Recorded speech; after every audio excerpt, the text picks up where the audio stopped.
Welcome back to my channel. कैसे हैं आप सभी? आई होप आप लोगों की स्टडीज़ वगैरह अच्छी चल रही हैं। आप लोग मेरे लेक्चर्स को फॉलो कर रहे हैं। अभी तक आपने देखा होगा काफ़ी सारे लेक्चर्स मैंने 11th के प्लस 12th के केमिस्ट्री एंड बायोलॉजी के डाले हुए हैं। अगर नहीं पता है तो प्लीज़ आप लोग जाके देखिएगा, मेरे चैनल को सब्सक्राइब कीजिएगा, शेयर कीजिएगा, जिससे कि आगे और भी स्टूडेंट्स को बेनिफिट हो सके। अभी जो कॉम्पिटिटिव एग्ज़ाम्स वगैरह हैं, जैसे कि 12th की बाद जो स्टूडेंट्स रहेंगे उनके लिए मतलब एक करियर को लेकर बहुत बड़ा एक फेज़ आता है कि मतलब उनको समझ में नहीं आता कि हम क्या करें बेसिकली।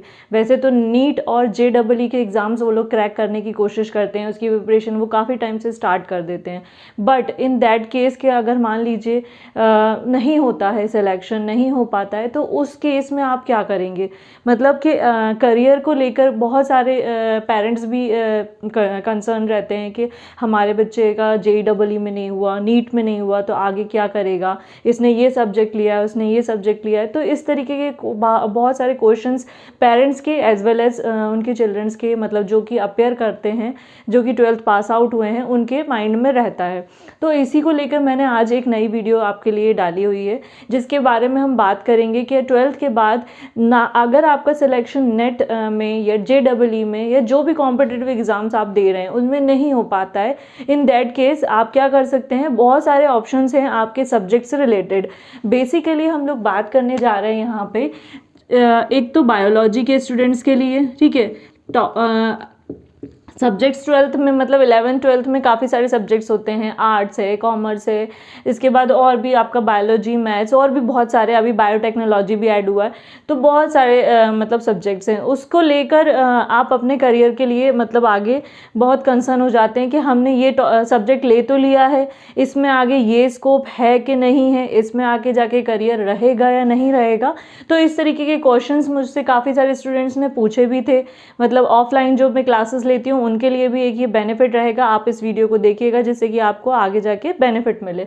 तो हम अभी बात करते हैं सिर्फ बायोलॉजी के लिए और मैथ्स के लिए, जिनका मैथ्स सब्जेक्ट है और जिनका बायोलॉजी सब्जेक्ट है। मतलब PCB हो गया आपका और PCM हो गया। PCB मतलब physics chemistry biology, physics chemistry and maths, ठीक है। अब ये जो तीनों सब्जेक्ट जो आते हैं आपके बेसिकली, चाहे हम बायोलॉजी की बात करें चाहे मैथ्स की बात करें, ये तीनों ही सब्जेक्ट आपके करियर के लिए बहुत इंपॉर्टेंट होते हैं।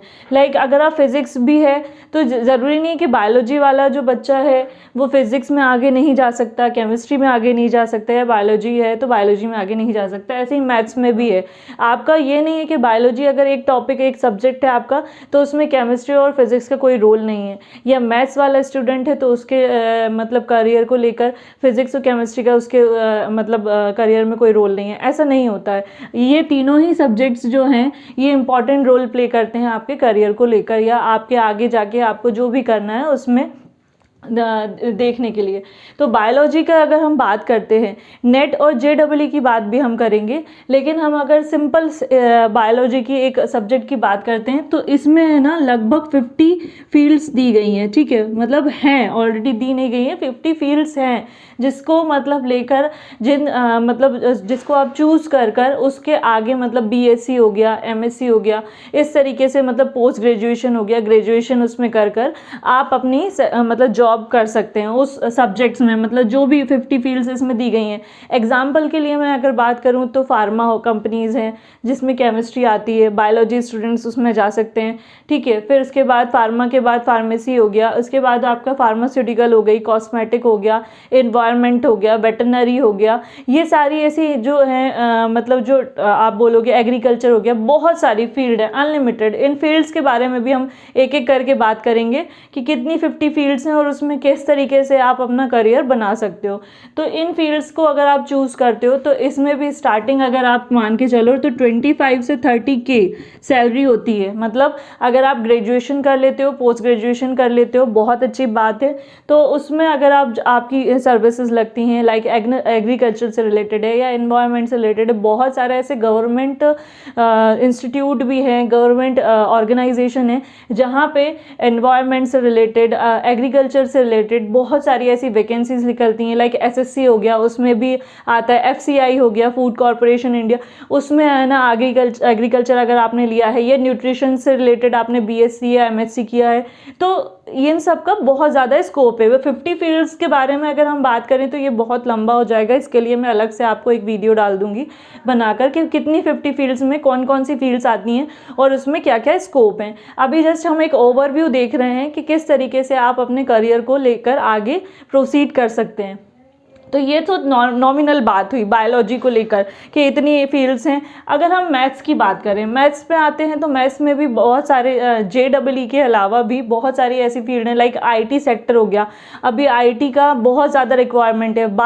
मतलब अगर आप देखो कंप्यूटर एप्लीकेशन और IT है तो जितनी भी मेट्रो सिटीज़ हैं, लाइक बेंगलोर हुआ, दिल्ली हुआ, यहाँ पे क्या है IT सेक्टर बहुत, मतलब IT का एक हब है। यहाँ पे इतनी ज़्यादा इंजीनियर्स की या IT सेक्टर से या कंप्यूटर एप्लीकेशन से अगर आपने कुछ भी कोर्स किया हुआ है, BSc किया हुआ है, MSc किया हुआ है, तो उसकी बहुत ज़्यादा डिमांड है। मैथ्स अगर आपने लिया है तो इसमें और भी जैसे ग्राफिक डिज़ाइनिंग हो गया, ठीक है, इंजीनियरिंग आपने की है, सॉफ्टवेयर, मैकेनिकल, जिससे भी किया है, नॉर्मल कॉलेज से किया है, JEE आपने क्रैक नहीं किया है, नॉर्मल कॉलेजेस में आपने किया है, एडमिशन लिया है, तो उसको लेकर भी आपके काफ़ी सारे करियर के ऑप्शंस खुल जाते हैं, ठीक है। इसके अलावा अगर हम बात करें तो जावा हो गया, .NET हो गया, HTML हो गया, ये सारी लैंग्वेजेस आपको इंजीनियरिंग में तो मिलती ही हैं। इसका अलग से कोर्स भी होता है, जिनने मैथ्स लिया है उनके लिए मैं बात कर रही हूँ। ये बायोलॉजी वाले स्टूडेंट्स भी कर सकते हैं, ऐसा नहीं है कि बायोलॉजी वाले नहीं कर सकते। लैंग्वेजेस होती हैं, कंप्यूटर एप्लीकेशन में आती हैं। कंप्यूटर एप्लीकेशन अगर आपने किया है कोर्स, BSc MSc किया है तो उसमें आती हैं, तो उसका यूज़ आप IT सेक्टर में कर सकते हो। काफ़ी अच्छी सैलरी पैकेज होता है, 25 या 30K से यहाँ पे भी स्टार्टिंग होती है, जो कि आगे जाके 70-80 हो जाती है। जैसे कि बड़ी कंपनीज़ की हम बात करें, ओरेकल हो गया, जावा हो गया, या और भी बहुत सारी कंपनीज़ हैं जो कि दिल्ली बेस्ड हैं, बेंगलोर बेस्ड हैं, तो वहाँ पे बहुत ज़्यादा डिमांड किसकी होती है, कंप्यूटर एप्लीकेशन या IT वाले स्टूडेंट्स की होती है जिन्होंने किया हुआ है, ठीक है। तो मैथ्स में यही मतलब JEE ही इम्पॉर्टेंट नहीं है, इसके अलावा भी जैसे कि आप नेशनल डिफेंस एकेडमी हुआ, ऑर्गेनाइजेशन हुआ, या एविएशन हुआ, या एस्ट्रोलॉजी हुआ, तो इन सब में भी आप मैथ्स लेकर जा सकते हो। इन फील्ड्स में जाने के लिए कुछ एग्ज़ाम्स होते हैं अलग अलग, जैसे JEE और NEET के एग्ज़ाम हैं, वैसे इनके लिए भी क्रैक करने के लिए अलग अलग एग्ज़ाम होते हैं। DRDO के थ्रू होता है जनरली मैथ्स के लिए, जो कि PCM जिनका होता है, तो उससे आप कहाँ जा सकते हो, साइंटिस्ट बन सकते हो, एस्ट्रोलॉजी में जा सकते हो, एस्ट्रोनॉट बन सकते हो। तो ये सारी चीज़ें हैं। मतलब अगर आप बात करो कि नेट की बात करते हैं, मतलब सारे स्टूडेंट जनरली जो बायोलॉजी लेते हैं या जनरली जो मैथ्स लेते हैं, उनका फोकस यही रहता है कि भाई हमारी लाइफ है नेट और हमारी लाइफ है JEE। और जब वो नहीं हो पाता है, क्रैक नहीं कर पाते हैं स्टूडेंट्स, तो क्या होता है, उनकी होप लूज़ होती है, उनका कॉन्फिडेंस लूज़ होता है, मोरल डाउन होता है, मोटिवेशन नहीं होता है। तो इस केस में मतलब उनके लिए मैं ये वीडियो लेके आई हूँ कि ताकि आपको क्या रहे कि आपका मोटिवेशन नहीं डाउन हो, आपको ये नहीं होना चाहिए कि आपका करियर में कोई ऑप्शन नहीं बचा है। इसके अलावा भी बहुत सारे ऑप्शंस हैं, और इसके अलावा भी बहुत सारी ऐसी फील्ड्स हैं जिसमें आप काफ़ी अच्छा स्कोप कर सकते हो, काफ़ी अच्छा अचीव कर सकते हो। तो बायोलॉजी की हम बात करें तो 50 फील्ड्स की मैंने आपको बताया। ऐसे ही PCM की बात करें, अच्छा हम JEE और NET की भी बात कर लेते हैं। अगर NEET अगर आप पास आउट करते हो, NEET जो होता है ईयर में, मतलब आप बात करो तो 1 टाइम इन अ ईयर होता है, एक साल में एक बार होता है, ठीक है। और ये जो एग्ज़ाम होता है ये पूरा, अभी पहले क्या था कि अलग अलग एग्ज़ाम्स होते थे, स्टेट लेवल पे एग्ज़ाम होते थे, फिर सेंटर लेवल पे एग्ज़ाम्स होते थे। NEET का एग्ज़ाम जो होता है जनरली वो किसके लिए होता है, डॉक्टर के लिए होता है, मतलब जिससे आप क्या कर सकते हो, MBBS या BDS, ठीक है, BDS, इस तरीके से, मतलब सर्जरी वाले जो होते हैं प्रॉपर, वो उसमें आप NEET क्रैक करते हो तो आप इस तरीके के मतलब MBBS और BDS की फील्ड में जाते हो, मतलब डॉक्टर बनते हो।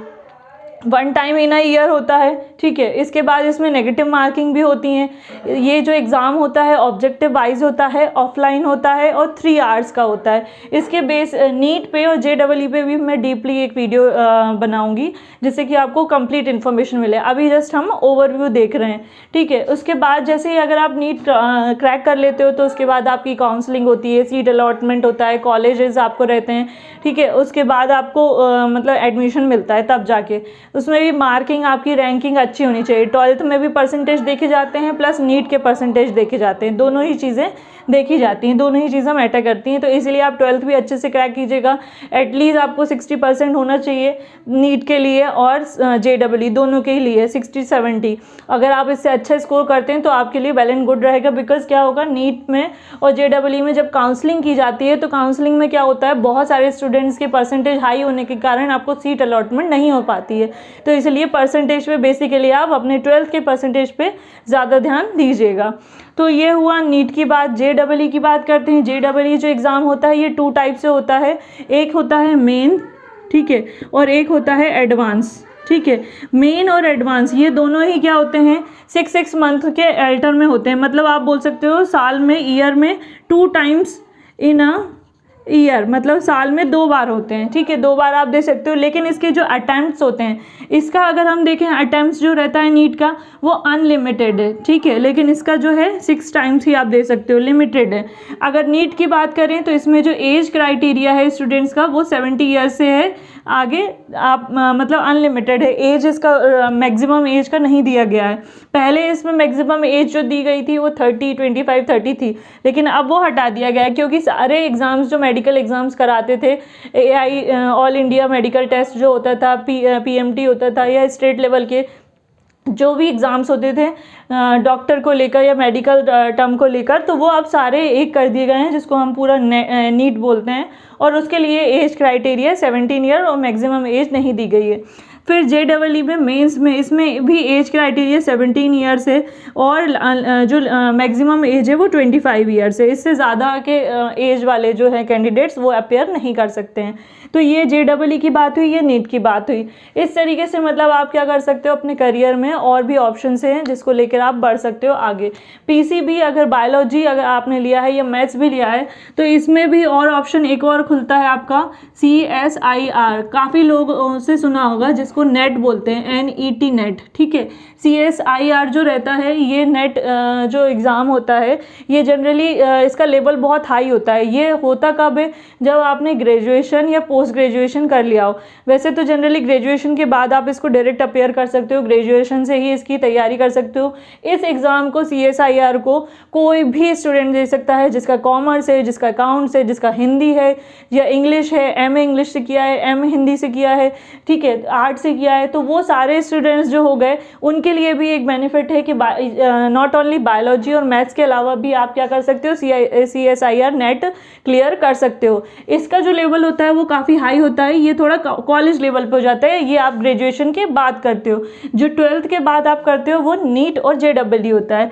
CSIR नेट जो होता है इसमें क्या होता है, इसमें भी बेसिकली 2 पोस्ट होती हैं, एक होता है LR और एक होता है LS होता है, लेक्चरशिप होती है, और एक होता है JRF का मतलब होता है जूनियर रिसर्च फेलोशिप। इसमें SRF भी होता है, सीनियर रिसर्च फेलोशिप। जब आप नेट क्रैक कर लेते हो तो या तो आप लेक्चरशिप के लिए एलिजिबल हो जाते हो या JRF के लिए। JRF का मतलब होता है जूनियर रिसर्च फेलोशिप, मतलब आपको रिसर्च की एक मतलब वैलिडिटी मिल जाती है कि आप रिसर्च करने के लिए एलिजिबल हो। और जितने भी बड़े बड़े ऑर्गेनाइजेशंस होते हैं जो कि रिसर्च करते हैं प्रॉपर किसी भी चीज़ पर, लाइक साइंस से रिलेटेड हुआ, फिजिक्स से रिलेटेड हुआ, केमिस्ट्री से रिलेटेड हुआ, किसी केमिकल पे हुआ, किसी थीसिस पे हुआ, तो वो सारी चीज़ें जो होती हैं वो आपकी किस में आ जाती हैं, ये लेक्चरशिप पे आ जाती हैं। और JRF में बेसिकली आपको रिसर्च बेस्ड आता है। इसकी भी सैलरी जो स्टार्टिंग होती है वो 30K से 40K स्टार्टिंग इसकी सैलरी होती है। बहुत अच्छी मतलब एक तरीके से एक प्रोफिशिएंट जॉब होती है JRF की। इसमें आप आगे ऑल इंडिया की अगर हम बात करें तो कहीं पे भी जॉब कर सकते हो, इवन आप आउट ऑफ इंडिया भी जाके कर सकते हो। LS जो है लेक्चरशिप, इसके लिए भी आप आउट ऑफ इंडिया के लिए एलिजिबल होते हो जब आप CSIR नेट क्रैक कर लेते हो। लेक्चरशिप जो होती है वो ऑल टाइम, मतलब इसका जो है एज क्राइटेरिया अगर हम बात करें लेक्चरशिप की तो उसमें एज क्राइटेरिया अनलिमिटेड है। कभी भी कैसे भी आप कोई भी एज, मतलब इसमें मैक्सिमम नहीं दी गई है, आप कभी भी CSIR नेट को क्रैक करके लेक्चरशिप के लिए एलिजिबल हो जाते हो, बस 65 से कम होना होना चाहिए। ठीक है, उसके बाद JRF की बात करें तो इसमें एज क्राइटेरिया पहले तो 28 था, लेकिन अब बढ़ा के 31 कर दिया गया है। JRF के लिए 30 था, 28 से 30 किया, फिर 30 से 31 कर दिया गया कि 31 ईयर्स तक के स्टूडेंट्स जो हैं, मिनिमम 18 ईयर से मैक्सिमम 31 ईयर है, तो उसको अगर आप क्रैक कर लेते हो तो आप JRF के लिए एलिजिबल हो जाते हो। दोनों ही बहुत अच्छी जॉब हैं और बहुत अच्छा करियर है। अगर आप इसको CSI और नेट को वो तब कर सकते हो जब आप क्या करोगे, 50 फील्ड्स में से कोई एक फील्ड चूज़ करोगे और उसके बाद आप लेक्चरशिप या JRF के लिए होते हो। लेक्चरशिप के लिए आप किसी भी गवर्नमेंट कॉलेज में, जब आप CSI नेट क्लियर करते हो तो उसमें आप क्या कर सकते हो, किसी भी गवर्नमेंट कॉलेज में एप्लीकेबल हो जाते हो टीचिंग के लिए, और उसकी भी सैलरी आपकी यही 25-30 के से स्टार्टिंग हो जाती है। तो बेसिकली हमें फाइनेंशियल ही हमें देखते हैं, करियर को लेके हम जो करते हैं कि हमारा क्या करना है हमें आगे, उसका मेन जो एजेंडा होता है या मेन अगर हम बात करें तो वो होता है हमारा सैलरी पैकेज। के सैलरी पैकेज क्या, अर्निंग क्या होगी, क्योंकि हम जब इन्वेस्टमेंट कर रहे हैं तो हमारी अर्निंग क्या होगी, हमें क्या उससे ग्रोथ मिलेगी। ओबियसली हर कोई स्टूडेंट या हर कोई चाहता है कि हम आगे बढ़ें, आगे लेवल हमारा अप हो।